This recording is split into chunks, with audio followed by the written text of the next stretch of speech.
Imagine an empire that reshaped the world, built roads that cut across continents, raised monuments that defied time, forged laws that would echo through millennia, and commanded armies so disciplined, so feared, that entire civilizations trembled at the sound of their march. An empire that seemed eternal, unshakable, destined to rule forever. Rome, an idea as much as a nation, a dream carved in stone and written in blood. Its greatness appeared invincible. But every monument cast a shadow. And within this shadow, slowly, silently, a darkness began to grow. Rome's fall was not a single catastrophe. It wasn't one decisive battle, one disastrous ruler, or one unlucky moment in history. It was a collection of countless small fractures, social, political, economic, and moral, that spread quietly beneath the surface. Like cracks in a massive marble statue, nearly invisible at first, then widening, deepening, and eventually bringing the entire colossus crashing to the ground. To understand Rome's collapse, we must go back to the very beginning of its decline, long before the barbarians reached its gates, long before the emperors were assassinated, long before its treasury ran empty. The foundation of Rome's power was discipline. Discipline of its armies, its citizens, its government, and its culture.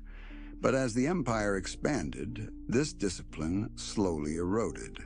The Roman Republic, with its strict values of duty, frugality, and civic responsibility, transformed into an empire built on wealth, ambition, and absolute authority. What had once held Rome together, unity, purpose, and shared identity, began to dissolve. As the borders expanded, the empire grew too large for any one ruler to manage. Communication between distant provinces took months. Generals in far-off lands held more power than the Senate. Local governors acted as kings. The imperial system became a web of bureaucracy and corruption. The government no longer served the people. It served itself. Inside Rome, decadence replaced duty. Wealth flowed into the capital from conquered lands, creating a luxurious lifestyle never seen before in history. Grand banquets lasted days. Gladiator games drained the treasury but kept the citizens entertained. The people who once fought for the Republic now demanded entertainment, food, and pleasure, not responsibility. As moral values weakened, so did the economy. The empire relied heavily on slaves for labor, stalling innovation. When expansion slowed and fewer slaves arrived, production suffered. Taxes rose, inflation soared. Roman coins were diluted with cheaper metals, destroying public trust. Grain shortages caused riots in the streets. Corruption at every level amplified the crisis. The empire was rotting from the inside. Meanwhile, outside its borders, storms were gathering. The barbarian tribes, Goths, Vandals, Franks, Saxons, Huns, were no longer the disorganized, primitive groups Rome once despised. Pressured by climatic changes, migrating populations, and the terrifying expansion of the Huns from the east, these tribes united, grew stronger, and adopted Roman weapons, tactics, and strategies. Rome had once defeated enemies with overwhelming force and unmatched discipline. But by the 4th and 5th centuries, the legions were weakened. Many soldiers were recruited from the very tribes Rome feared. They fought for pay, not loyalty. They carried Roman shields, but not Roman identity. Generals betrayed each other for power. Emperors were puppets controlled by military factions, wealthy elites, or foreign mercenaries. Then came the turning points, moments that shook the world. In 410 AD, the Visigoth king Alaric did what no one thought possible. He marched into Rome and sacked the Eternal City. For the first time in almost 800 years, Rome fell to an enemy. In 455 AD, the Vandals struck again, plundering the city so thoroughly that their name became synonymous with destruction. In 476 AD, a Germanic warlord named Odoacer forced the last Western Roman emperor, the boy Romulus Augustulus, to surrender his crown. The Western Roman Empire officially came to an end. Could it happen again? That question echoes through every age, every civilization that rises with confidence and believes itself untouchable. For the fall of Rome is not just a story locked in ancient stone. It is a pattern, a cycle, a universal truth about human societies. Every empire believes it will last forever. Every nation imagines itself different, exceptional, immune.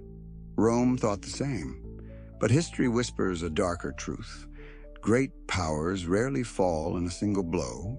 They decay slowly, quietly, almost imperceptibly, not with explosions, but with erosion, not with screams, but with silence. A crack in the foundation, a fracture in the spirit, a corruption in the core. Years, decades, generations may pass before the final collapse, yet the signs are always there, waiting to be seen, waiting to be understood. Rome teaches us that decline begins long before anyone notices.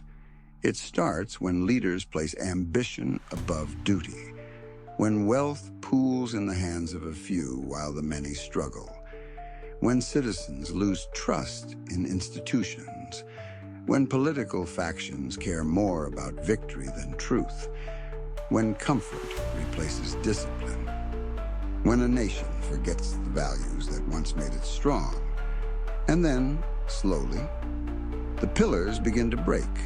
Economies strain, borders weaken, alliances fracture, enemies grow bold, people turn inward, fear replaces unity, and the world that once felt solid begins to crumble like ancient marble left to the wind. Rome's fall is not a mystery. It is a warning carved across the centuries. Look closely at the world today, and you may see shadows of that ancient collapse. Not identical, not inevitable, but familiar, hauntingly familiar. Rising powers challenge old ones. Internal divisions widen. Information becomes a weapon. Wealth and poverty drift further apart. Technology reshapes society faster than laws can adapt. And nations, just like Rome, struggle to balance expansion with stability, prosperity with discipline, freedom with order. Yet despite these parallels, there is something Rome did not have, something we possess today, the ability to learn from the past. Rome could not see the end coming. We can. And if the fall of Rome carries a final message for the future, it is this: civilizations do not die because they are conquered. They die because they stop believing in themselves. Rome fell when Romans forgot what being Roman meant, when they lost the shared identity that had bound them together through centuries of hardship and triumph. When the idea of Rome faded, the empire followed. So the real question is not whether another great power could fall. The real question is whether we can recognize the warning signs in time to change course. Because in the ruins of Rome lies a profound truth. Strength is not eternal, but neither is decline. Empires rise, empires fall, and sometimes empires are reborn. Rome itself was reborn, first as Byzantium, then through medieval kingdoms, then through the Renaissance that rediscovered its genius. Its spirit survived not in marble or legions, but in ideas, laws, creativity, and ambition. And perhaps that is the final paradox of Rome. It collapsed, yet it became immortal. Today, Rome lives in our architecture, our languages, our governments, our maps, our calendars, our philosophies, our dreams of order and greatness. Every modern nation carries a piece of Rome's DNA. And as long as humanity remembers, studies and learns from the rise and fall of this ancient titan, as long as we understand the fragile balance between power and wisdom, Rome's greatest legacy will endure. A warning, a lesson, a mirror, a reminder that nothing is permanent, yet nothing is truly lost. For all roads may no longer lead to Rome, but Rome still leads to us.